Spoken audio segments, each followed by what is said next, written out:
하나님 말씀 함께 보도록 하겠습니다. 출애굽기 15장 22절부터 27절까지 말씀. 출애굽기 15장 22절부터 27절까지 말씀, 우리 다 같이 한 목소리로 말씀 함께 보도록 하겠습니다. 모세가 홍해에서 이스라엘을 인도하매 그들이 나와서 수르 광야로 들어가서 거기서 사흘 길을 걸었으나 물을 얻지 못하고 마라에 이르렀더니 그곳 물이 써서 마시지 못하겠으므로 그 이름을 마라라 하였더라. 백성이 모세에게 원망하여 이르되 우리가 무엇을 마실까 하매 모세가 여호와께 부르짖었더니 여호와께서 그에게 한 나무를 가르치시니 그가 물에 던지니 물이 달게 되었더라.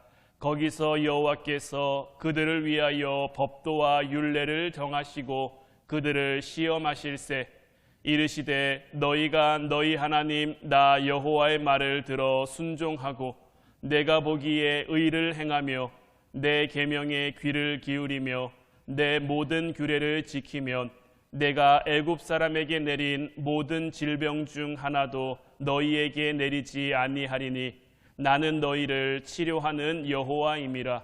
그들이 엘림에 이르니 거기에 물샘 열둘과 종려나무 70그루가 있는지라. 거기서 그들이 그 물 곁에 장막을 치니라. 아멘. 오늘은 어제에 이어서 이 광야에 대한 말씀을 좀 더 나누어 보고자 합니다. 이스라엘 백성들의 광야의 시작은 애굽에서 나오게 된 출애굽부터였고, 홍해를 건넌 이스라엘 백성들을 하나님께서는 의도적으로 광야로 향하게 하셨어요. 다른 좋은 길도 있었는데, 더 빨리 갈 수 있는 길도 있었는데 불구하고 하나님께서는 그 길을 택한 것이 아니라 그들을 하나님의 백성다운 모습으로, 하나님의 자녀다운 모습으로 그들이 만들어질 수 있는 광야를 향해 하나님이 인도하셨다라는 것, 이게 우리가 어제 함께 나눈 말씀인데, 이제 이스라엘 백성들이 광야로 들어왔습니다. 광야로 들어왔어요.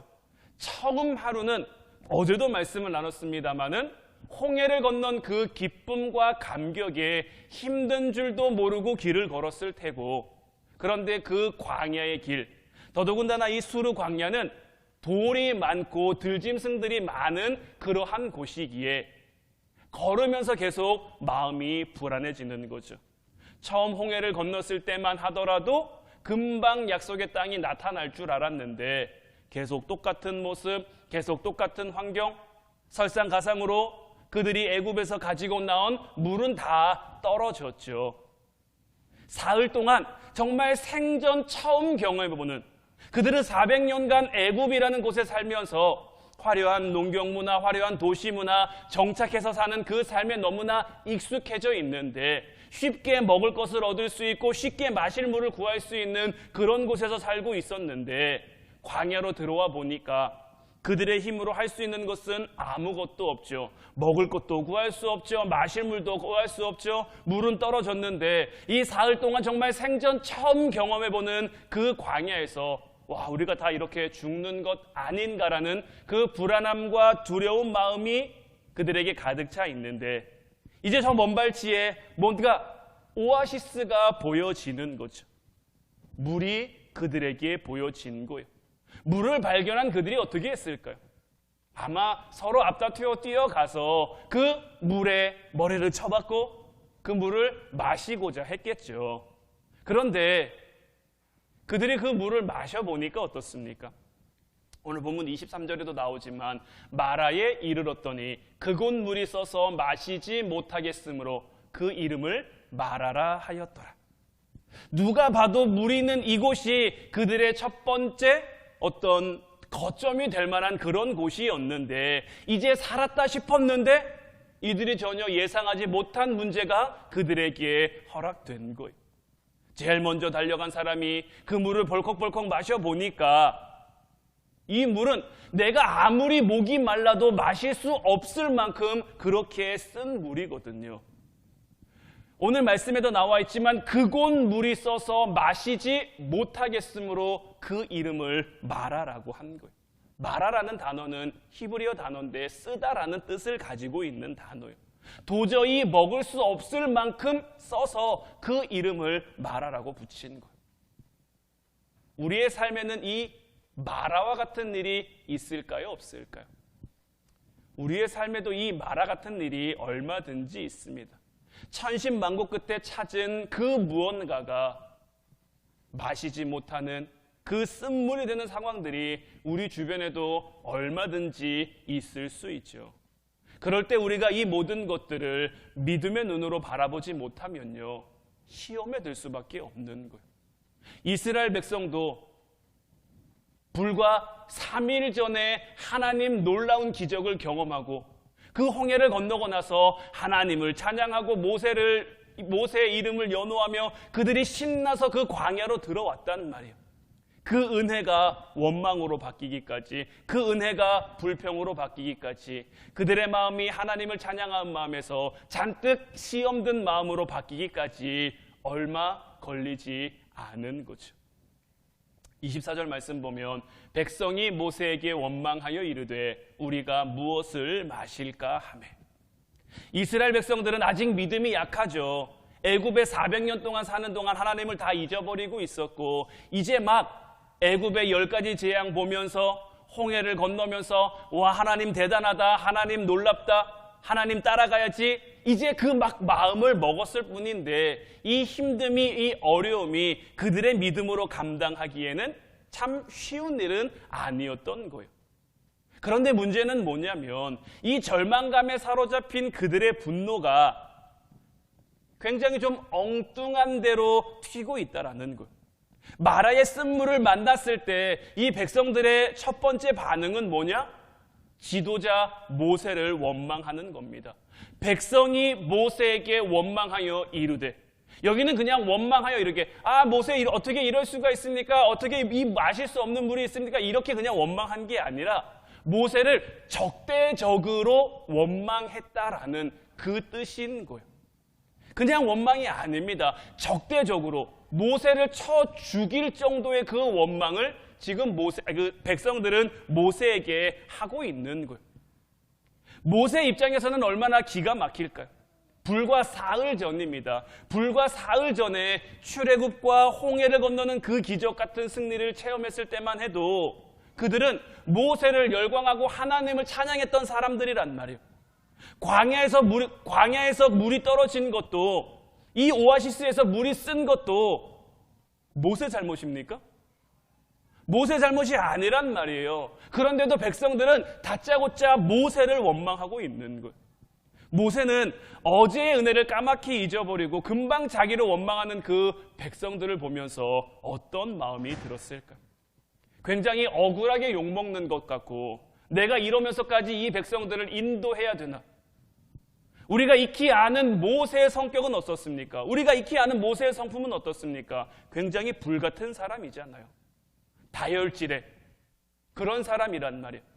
40년 광야에서 사는 동안 그 성격이 어디 갔을까요? 안 갔을까요?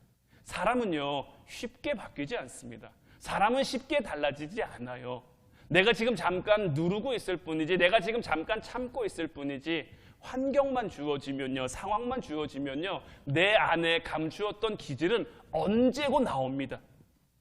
모세에게도 이 불같은 성격이 그냥 참아지는 게 아니죠. 이런 상황 속에서 얼마나 억울합니까? 내가 뭐 잘못한 게 있으면 뭐 그럴 수도 있지, 인정하고 수긍하겠는데, 나는 그저 하나님, 이스라엘 백성과 사실 똑같은 거예요. 모세도 하나님이 가라고 하니까 간 거지. 구름 기둥과 불 기둥이 인도하는 대로 그냥 따라온 거지. 모세가 이리로 가야 됩니다, 저리로 가야 됩니다, 자기가 결정한 게 아니란 말이에요. 하나님이 모세를 비롯한 이스라엘 백성들을 다 광야로 인도하셨고 사흘길쯤 걸어 이 마라라는 곳에 도착하게 하셨단 말이에요. 모세 입장에서는 굉장히 억울하죠. 그래서 화내면서 맞받아칠 수도 있었을 거예요. 그러나 이 모세는 억울하고 분한 마음을 사람들과 싸우는 것으로 풀지 않습니다. 하나님의 사람은 사람들에게 억울한 원망을 들을 때에도 인간적인 감정을 잘 드러내서는 안 되는 거예요. 저는 이 말씀을 보면서요, 어떤 마음이 들었냐면, 우리가 흔히 이 출애굽 광야의 여정 생각하면 하나님이 이스라엘 백성들을 연단하고 훈련시킨 그러한 과정과 그런 이야기로만 우리에게 쉽게 여겨지는데, 저는 이 부분을 보면서 하나님이 모세도 함께 연단하시는구나 라는 생각이 참 많이 들었어요. 왜냐하면 모세도 이 수없이 많은 이 사람들을 잘 이끌고 가려면 보통의 그런 것 가지고 될 수 있는 게 아니잖아요.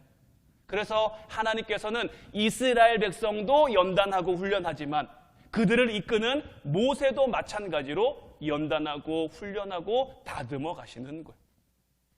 이같이 억울하고 분하고 좀 화도 날 수 있는 그런 상황 앞에 오늘 본문 25절 말씀을 보면 모세가 여호와께 부르짖었더니 여호와께서 그에게 한 나무를 가리키시니 그가 물에 던지니 물이 달게 되었더라. 거기서 여호와께서 그들을 위하여 법도와 율례를 정하시고 그들을 시험하실세. 모세는 그 상한 마음을 추스리면서 여호와께 부르짖었단 말이에요. 성경은 그저 모세가 여호와께 부르짖었다고 간단하게 기록하고 있지만 저는 이 말씀의 장면을 한번 상상해 봤어요. 모세가 어떻게 하나님 앞에 부르짖었을까? 그 억울한 마음 가지고, 그 화나는 마음 가지고, 그 속상한 마음을 가지고. 이제 자기의 이 울분을 토할 때는 하나님밖에 없는 거예요. 자기의 이 마음을 토로할 때는 하나님밖에 없는 거예요. 그냥 부르짖었을까요? 정말 전심으로 하나님 부르짖었을까요? 성경에 나와 있진 않지만 만약 내가 모세였다면 저는 하나님 앞에 하나님 이러려고 나 불렀습니까? 하나님 이런 거 시키려고 나 여기까지 데리고 왔습니까? 이렇게 부르짖었을 것 같아요. 하나님이 이스라엘의 지도자로 삼으시겠다고 내가 그렇게 싫다고 했는데 내가 그렇게 안 한다고 했는데 내가 너를 택했다. 나의 택한 종 모세야. 이렇게 해서 나 이렇게 어떻게 혼란 꼬셔서 여기 데려다 놓고 나 이렇게 억울하게 만들려고, 나 이렇게 분하게 만들려고, 나 이렇게 화나게 만들려고. 내가 하나님 이거 계속해야 됩니까? 하나님 내가 이거 계속해야 됩니까? 이들과 계속 상대해야 됩니까? 아마 이런 마음을 가지고 하나님 앞에 부르짖었을 거예요. 그 부르짖는 모세의 기도에 하나님은 응답하신 거죠.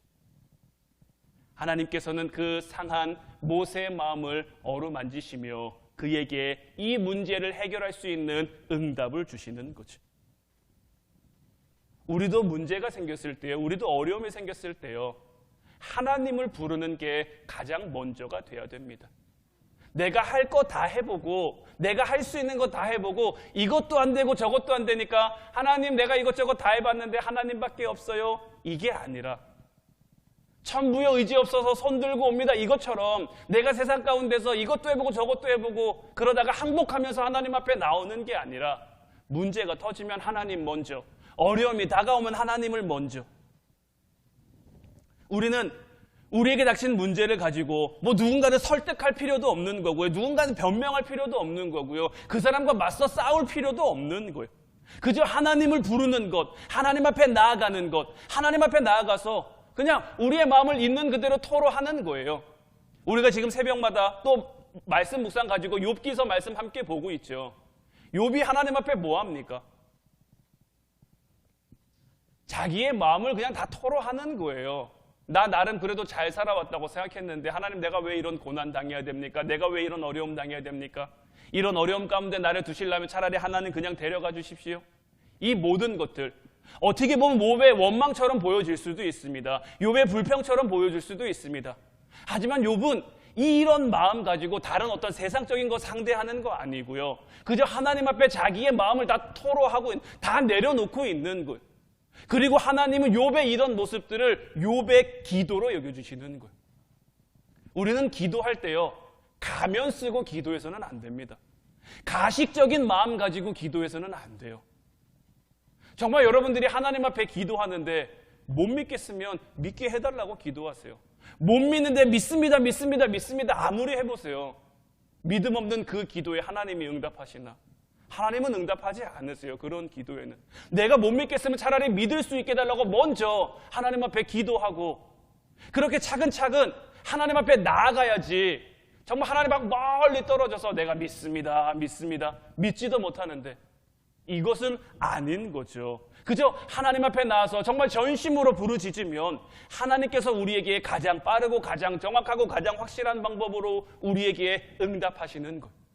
그런데 이 하나님의 때와 우리의 때가 때로는 좀 맞지 않는 것처럼 여겨지는 거죠.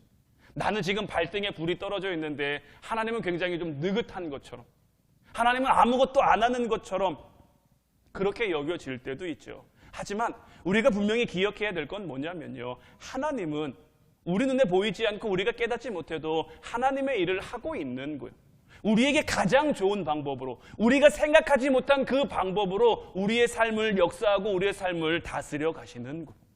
이제 바라기는 정말 여러분들이 하나님 앞에서 어떤 일을 할 때, 아니면 세상 가운데서 여러분들이 억울한 원망이나 억울한 일을 당할 때 하나님 앞에 먼저 기도할 수 있는 여러분들 되시기를 주님의 이름으로 축원해 드립니다. 그러면 하나님께서 그 모든 상황을 아시고 여러분들에게 응답해 주실 거예요. 이들에게 이 주어진 마라의 쓴물, 이 마라의 쓴물이 의미하는 것은 뭐냐면요, 이 세상이 우리에게 주는 것을 의미합니다. 멀리서 보니까 굉장히 그럴듯해 보여서 달려와 마셨는데 막상 와서 마시고 보니까 아무런 도움이 되지 않는 그런 것들. 여러분들은 무엇을 쫓아 이 세상을 살아가십니까? 여러분들은 무엇을 향해 이 세상을 살아가고 계십니까? 이 세상에 많은 사람들이 돈을 쫓아 살아가기도 하고요, 명예나 권력이나 쾌락이나 여러 가지 그럴듯해 보이는 그러한 것들을 쫓아 살아갑니다. 하지만 그것이 멀리서 봤을 때나 그럴듯해 보이는 거지 막상 가서 마시면요, 우리에게 아무런 도움이 되지 않습니다. 오히려 마시고 나면 우리의 영혼이 죽어가는 거예요. 그러나 하나님께서 그 마라의 쓴물 가운데 어떤 역사를 일으키십니까? 모세에게 주신 응답이 무엇입니까? 한 나무를 가리키셨고 그 나무를 물에 던졌더니 어떻게 됩니까? 그 물이 더 이상 쓴물이 아니라 단물로 바뀌어버린 거예요. 이게 예수 그리스도의 십자가 은혜인 거고요, 예수 그리스도 보혈의 능력인 거예요. 그리고 이 나무는 어디 멀리 있던 나무가 아니죠. 하나님이 모세에게 응답하는 순간 갑자기 짠 하고 나타난 그런 나무가 아니란 말이에요. 예수님의 십자가 은혜는요, 언제나 우리 곁에 있습니다. 내가 깨닫든지 깨닫지 못하든지 언제나 우리 곁에 있어요. 다만 내가 편할 때는, 내가 잘 나갈 때는 그걸 쉽게 알아차리지 못하는 거예요. 예수 그리스도의 십자가 능력을 우리가 쉽게 인지하지 못하는 거예요. 하지만 내 인생이 광야에서 목말라 죽어갈 때 그 십자가 은혜는 나를 살리는 능력으로 다가오는 거예요. 우리의 결혼 생활도요, 우리의 자녀들도요, 우리의 직장도, 우리의 일터도요, 예수님의 은혜라는 그 나무를 통하지 않고서는 그저 마시지 못하는 쓴물일 뿐이에요. 내가 아무리 세워가려고 해도요, 내가 아무리 지켜가려고 해도요, 손에 쥔 모래알처럼 그냥 우수수 손 옆으로 다 빠져나갈 뿐인 거예요. 이 25절 말씀이 얼마나 놀랍습니까? 쓴물에, 그 누구도 마실 수 없는 쓴물인데 한 나무를 그 물에 던졌더니 단물이 됐어요. 지금 이 물 하나를 몇 명이 바라보고 있습니까? 출애굽한 200만 명 되는 사람이 바라보고 있는 거예요. 200만 명 되는 그 백성들의 물 문제를 해결하는 축복의 도구는 정말 그냥 한 나무인 거예요. 하나님께서는 그 광야 한가운데서 그 나무 한 그루를 준비하셔서 결정적인 타이밍에 이스라엘을 살리고 있는 거죠. 이 나무는요, 어쩌면 몇 해 전부터 그 자리를 지키고 있었을 겁니다. 이스라엘이 이 마라에 도착하기 전부터 그 자리를 지키고 있었을 거예요.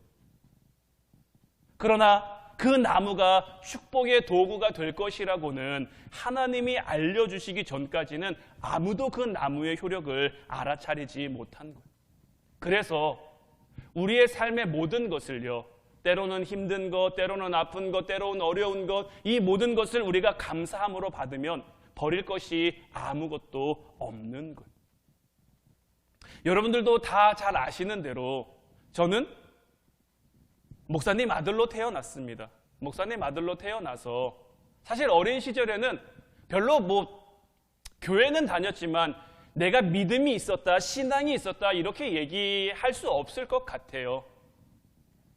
그렇게 쭉 살아서 신학교도 갔지만 신학생이 돼서도 별로 글쎄 하나님 은혜와는 좀 멀리 있었던 것 같아요. 제가 깨닫지 못한 거죠. 저도 여전히 멀리 보이는 그 마라의 쓴물만 바라보고 그것이 내 삶을 좀 유익하게 할 수 있지 않을까, 그것이 내 삶을 좀 편안하게 할 수 있지 않을까, 그래서 그냥 다 내버려 두고 그냥 그것 향해서 뛰쳐나가는 거예요. 그래서 막상 그거 먹었더니요, 그거 마셨더니요, 그게 오히려 나를 죽이는 거더라고요. 계속 여러분들에게 고백합니다마는 하나님이 저에게 주신 가장 큰 은혜는 뭐였냐면요, 저로 하여금 천국과 지옥을 확실하게 믿게 하시는 것. 사실 천국과 지옥이 정확히 뭔지도 잘 몰랐어요. 그저 천국은 좋은데 지옥은 나쁜데 결코 가고 싶지 않은 곳. 천국과 지옥에 대한 그 확신의 마음 하나 주고 제가 세상 가운데 내던져지니까요, 와, 내가 세상 가운데 정말 이렇게 살다가는 내가 죽고 지옥 가겠다 싶더라고요. 몇 번이나 여러분들에게 고백했잖아요. 그래서 저는 지옥 가기 싫어서 돌아온 거예요. 지옥 가기 싫어서 돌아왔더니 정말 돌아온 탕자처럼 세상 가운데 만신창이 다 돼서 그렇게 돌아왔더니 하나님이 저에게 또 다른 은혜를 주셔서 저로 하여금 이 자리에 서기까지, 이 자리에 설 수 있도록 하나님이 저를 인도해 주시고 이끌어 주신 거잖아요. 우리의 삶 가운데요, 모든 것, 이제 와서 돌이켜 보니까요, 그 모든 과정이요, 하나님 앞에 정말 다 감사한 순간일 수밖에 없더라고요. 다 하나님 앞에 감사로 고백할 수밖에 없는 그런 자리 되더라고요. 우리가 잘 아는 말씀이죠. 예레미야 33장 3절 말씀. 너는 내게 부르짖으라. 내가 내게 응답하겠고 내가 알지 못하는 크고 은밀한 일을 내게 보이리라. 특별히 우리가 위기의 때에 기도하면요, 하나님께서는 우리에게 십자가 은혜를 보여주시는 거예요. 우리는 하나님 앞에 부르짖어 기도하면 내 문제가 해결될 것이다, 내 어려움이 해결될 것이다, 내가 처해 있는 상황이 나아질 것이다, 이렇게 많이들 생각하는데 하나님이 우리에게 말씀하신 건요, 우리가 하나님 앞에 부르짖으면 하나님이 응답하시는데 그 응답의 내용은 무엇입니까? 우리가 알지 못하는 크고 은밀한 일을 우리에게 보여주시는 거예요. 하나님의 그림이 우리를 향해 어떻게 그려지는지, 하나님의 뜻이 우리를 통해 어떻게 펼쳐지는지 하나님 우리에게 그거 깨닫게 하시는 것. 우리의 삶 가운데 함께 하시는 그 예수 그리스도의 손길을 느끼며 그 우리와 함께 하시는 예수 그리스도의 십자가를 붙잡으며 하나님이 우리가 우리의 인생을 돌파해 갈 수 있도록, 때로는 우리가 전혀 알지 못하는 그런 방법일 수도 있습니다. 이 마라의 쓴물이 단물로 바뀌는 데 필요한 것은 그저 한 그루의 나무였죠. 아무도 예상하지 못한 방법이에요. 그 누구도 마실 수 없을 거라고 생각했던 그 문제 앞에 하나님은 그 문제가 하나님의 방법으로 하나님의 뜻대로 해결되게 하신 거예요. 우리를 향해서도 마찬가지입니다. 하나님은 이미 우리를 위해 때를 따라 돕는 은혜도 예비해 두셨고요, 때를 따라 도울 수 있는 사람들도 예비해 놓으셨고요, 때로는 우리의 삶이 경제적으로 힘들고 물질이 필요하면 때를 따라 돕는 물질도 하나님께서 우리에게 허락해 주시는 거예요. 예수님이 세금을 내야 되는데 세금 낼 돈이 없어요. 베드로에게 물고기 잡아서 그 물고기 입을 열어보니 동전이 있게 하셨죠. 하나님이 우리에게 주시려고 하면요, 하나님의 방법에는 불가능이 없는 거예요. 하나님의 방법에는 못하심이 없는 거예요. 우리가 상상할 수 없는 그 방법으로 하나님은 우리를 이끌어 가시는 거예요. 다만 우리의 믿음이 부족하니까, 우리의 믿음이 연약하니까 자꾸 세상 가운데서 아둥바둥 내가 뭔가 해보려고 하고 내가 뭔가 해결해 보려고 하고 이러다 보니까 이리 치이고 저리 치이고 결국 끝내 마지막 가서야 하나님 앞에 손 들고 와서 하나님 나 좀 불쌍히 여겨주십시오. 그런데도 우리 하나님 얼마나 좋으신 분입니까? 우리를 사랑하셔서 그 돌아온 탕자를 그 안아주면서 입 맞추면서 그에게 좋은 옷을 입히고 그에게 반지를 끼워주면서 잃어버렸던 그 아들의 지위를 다시 회복해주고 그를 위해 잔치도 베풀어 주잖아요. 우리 하나님께서 우리를 향해 베풀어 주신 그 은혜가 이런 거예요. 지금 여러분들이 정말 마라의 쓴물과 같은 문제를 만나고 있다면 하나님 앞에 기도할 수 있기를 주님의 이름으로 축원해 드립니다. 하나님 앞에 기도하면요, 하나님이 알 수 없는 방법으로 그 쓴물을 단물로 바꿔주실 거예요. 이 문제 앞에서도 하나님께서 분명하게 하시는 말씀이 있습니다. 25절 말씀 보면 모세가 여호와께 부르짖었더니 여호와께서 그에게 한 나무를 가리키시니 그가 물에 던지니 물이 달게 되었더라. 거기서 여호와께서 그들을 위하여 법도와 율례를 정하시고 그들을 시험하실세. 자, 하나님이 응답을 주셨습니다. 한 나무를 준비해서 그 물에 던지고 그 물이 달게 됐단 말이에요. 그러면서 하나님이 하시는 말씀이 무엇입니까? 하나님께서 그들을 위하여 법도와 율례를 정하시고 그들을 시험하신다라는 거죠. 하나님이 의도적으로 그들을 광야로 인도하신 것처럼 하나님께서 의도를 가지고 이곳으로 인도했다라는 거예요. 그들의 식수가 떨어져서 목말라 괴롭게 된 것도, 마라의 쓴물이 단물로 변하는 그 기적도 하나님의 계획하심 속에 들어있던 거예요. 이 모든 일들 뒤에는 다 무엇이 있습니까? 그들을 시험하고자 하는 하나님의 의도가 있는 거예요. 하나님은 이스라엘 백성들이 처음 애굽에서 나왔을 때, 처음 출애굽했을 때 이스라엘 백성들을 향해 뭐라고 불렀냐면요, 출애굽기 12장 41절 말씀 보면 430년이 끝나는 그날에 여호와의 군대가 다 애굽 땅에서 나왔은지, 하나님은 출애굽에 성공한 이스라엘 백성들을 향해 여호와의 군대라고 표현을 하고 있는 거예요. 근데 자, 여러분들, 지금 이스라엘 백성들의 모습, 군대라고 말할 수 있을까요? 하나님의 군대라고 말할 수 있을까요? 다소 부족함이 있죠.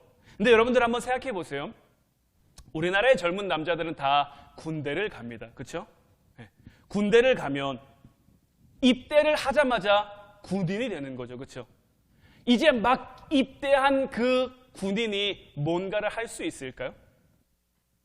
훈련소에 입소하고 뭐 6주 훈련을 받고 그 다음에도 뭐 자기 주특기와 관련된 그 훈련을 받고 자대에 가서도 반복해서 뭐 지금은 뭐 몇 개월인지는 모르겠습니다만은 제가 군복무할 때는 2년 2개월이거든요. 그 정도의 시간이 지나면 그래도 뭐 나라를 지킬 만한 군인인지는 잘 모르겠습니다만은 그래도 자기에게 주어진 임무 정도는 감당할 수 있는 그런 군인이 되는 거죠. 그 시간이 필요한 거예요. 그 과정이 필요한 거예요. 그냥 내가 군복 입고 군대에 들어갔다 이렇게 해서 그냥 군인, 나라를 지킬 수 있는, 나라를 위해 싸울 수 있는, 맡겨진 임무를 수행할 수 있는 그런 군인이 되는 게 아니라 들어가서 훈련받아야 그럴듯한 한 사람의 군인으로 세워지는 거죠. 마찬가지로 하나님께서는 이미 그들을 하나님의 군대로 삼으실 계획을 하고 이제 어디로 그들을 보내신 겁니까? 광야 훈련소로 보내신 거예요. 그들을 하나님의 군대로 삼을 수 있는 그러한 곳으로 인도해 가시는 거예요. 이제 이스라엘 백성들은 이 광야를 통해 하나님의 군대로 거듭나게 될 거예요. 자, 여러분들 한번 생각해 보세요. 불과 4일 전만 해도 이들은 애굽의 노예였습니다. 애굽의 대표적인 그 농경문화, 도시문화, 수로를 만들고 댐이나 저수지를 만들고 다벨탑을 쌓고 피라미드를 만들며 인간의 능력으로 어려움을 극복할 수 있다라고 믿은, 우리 사람이 신의 아들이며 우리 스스로 모든 것을 다 극복할 수 있다라고 믿는 그러한 애굽에서 이들이 살고 있었단 말이에요. 이스라엘 백성들은 그런 애굽의 사고방식에 지금 몇 년간 길들여졌습니까? 430년 동안 길들여져 있는 거예요. 한 곳에 정착하며 자기 소유를 주량하려는 그러한 습관, 풍요로운 물질 문명 속에서 쾌락을 누리며 살아가려는 그 습관, 사람의 힘으로 모든 어려움을 예측하고 그것을 극복할 수 있다고 믿는 그 생각들, 그래서 하나님이 아닌 자기 능력이나 자기 인맥이나 자기 재주를 믿는 그 애굽식 사고방식을 깨트려 버리셔야 하나님은 그들을 비로소 하나님의 군대로 세워갈 수가 있는 거죠. 그래서 하나님께서는 그 훈련을 받도록 그들을 광야로 데려가셔야만 했던 거예요. 모든 것이 부족한 그 광야에서 그들은 날마다 자기가 얼마나 무기력한지를 느껴야 되는 거죠. 먹을 거 자기의 힘으로 구할 수 있습니까? 마실 물 자기의 힘으로 얻을 수 있습니까? 그들의 하루하루는 다 하나님 은혜로 살아가는 거예요. 아침에 눈 뜨면 구름 기둥이 떠오르죠. 구름 기둥이 떠오르면 그들이 행진을 합니다. 구름 기둥이 내려앉으면 그들이 멈추어 섭니다. 밤이 되면 불기둥이 그들을 지키고 인도하고요. 다음날 새벽이 되면 만나가 그들을 향해 펼쳐지는 거예요. 하나님 말씀대로 순종하며 그들이 나아가기만 하면 먹을 거 주죠. 마실 거 주죠. 그들의 발 부르트지 않죠. 그들의 의복이 상하지 않죠. 하나님의 은혜를 날마다 고백하며 하나님의 은혜를 날마다 경험하는, 물론 힘든 곳입니다. 물론 어려운 곳입니다. 하지만 그 힘들고 어려운 곳에서 하나님의 은혜를 날마다 경험하며 깨달아가는 거죠. 하나님께서는 이것을 위해 광야 생활이 시작되자마자 그 마라의 쓴물이 단물되는 현장에서 그들을 시험하신 거예요. 시험이 참 볼 때마다 부담스럽기는 합니다만은, 모든 시험이든 다 우리에게 좀 부담스럽죠. 근데 시험의 좋은 점이 뭔지 아십니까? 시험은요, 지금 우리의 수준을 여실히 드러나게 합니다. 지금 내 실력이 어느 정도 되는지 분명하게 나타나게 하는 거예요. 마라의 쓴물 시련이 바로 그런 겁니다. 진짜 믿음은요, 진짜 신앙은요, 내 삶이 평안할 때 드러나는 게 아니고요, 내가 어려울 때, 내가 힘들 때, 나에게 문제가 있을 때, 내가 현실의 장벽에 부닥쳤을 때 드러나는 거예요. 내가 평안할 때는요, 다 이길 수 있을 것 같아요. 내가 괜찮을 때는요, 담대하게 믿음으로 다 나아갈 수 있을 것 같아요. 그런데 막상 그 현실의 장벽에 내가 부딪혀가지고요, 내가 아무것도 아닌 것을 깨닫게 되면요, 두려움이 옵니다. 무서움이 옵니다. 엘리야가 갈멜산에서 얼마나 멋지게 승리합니까? 바알 선지자와 아세라 선지자와 그렇게 싸워갖고 승리한단 말이에요. 엘리야는 모든 게 달라질 줄 알았어요. 하나님을 인정하지 않던 아합 왕이 하나님을 인정할 줄 알았어요. 그런데 그 다음 날이 됐는데 이세벨이 자기 죽이겠다고, 엘리야 죽이겠다고 이제 사람을 보내니 엘리야의 마음에 그 실족감이 확 온 거죠. 로뎀나무 아래 앉아서 엘리야가 하나님 앞에 뭘 구합니까? 하나님 나 좀 데려가 달라는 거예요. 뭐라 그러면서 자기를 데려가 달라 그럽니까? 하나님 나밖에 없는데 어떡하려고 그러십니까? 하나님 이제 나밖에 안 남았는데. 왜냐하면 이세벨이 하나님의 선지자들을, 하나님의 사람들을 많이 죽였거든요. 그러니까 엘리야가 볼 때는 나밖에 안 남은 거예요. 나밖에 안 남았는데 하나님 도대체 어떻게 하려고 그러십니까? 이 나라를 도대체 어떻게 이끌어 가시려고? 그러니까 하나님이 엘리야에게 말씀하시잖아요. 너만 있는 거 아니다. 너 아니어도 나 얼마든지 할 수 있다. 그 실족한 엘리야를 하나님의 산 호렙으로 인도에 가시잖아요. 인도에 가시는데 어떻게 인도하십니까? 까마귀가 먹을 걸 갖다 주는 거예요. 하나님이 그를 인도에 가시는 방법이 이런 거예요. 실족하면요, 답도 없습니다. 실족하고 시험 들면요, 진짜 답도 없어요. 이거는요, 목사라고 해서 시험 안 드냐? 그거 아닙니다. 아무리 믿음이 좋은 것 같아도요, 아무리 신앙이 좋은 것 같아도요, 한순간 이런 영적 그로기 상태는 찾아옵니다. 그때 우리는 하나님을 바라볼 수 있고, 그때 하나님을 발견할 수 있고, 그때 우리가 흔들리지 않아야. 하나님이 왜 이들을 시험하셨을까요? 이런 곳에서도 하나님을 향한 믿음을 지킬 수 있어야 약속의 땅에 들어가서도 믿음이 흔들리지 않을 수가 있는 거죠. 이들이 전에 애굽에 살 때는 그들은 풍성한 나일강에서 물을 늘 공급받아 살았기 때문에 물 걱정 한 번도 해본 적이 없어요. 그러나 이 광야에서는 하나님이 잠시라도 물을 안 주면 금방 목날라 죽으니까, 그러니까 이제껏 당연하게 여겨오던 것들이 더 이상 당연하지 않은 게 돼버린 거죠.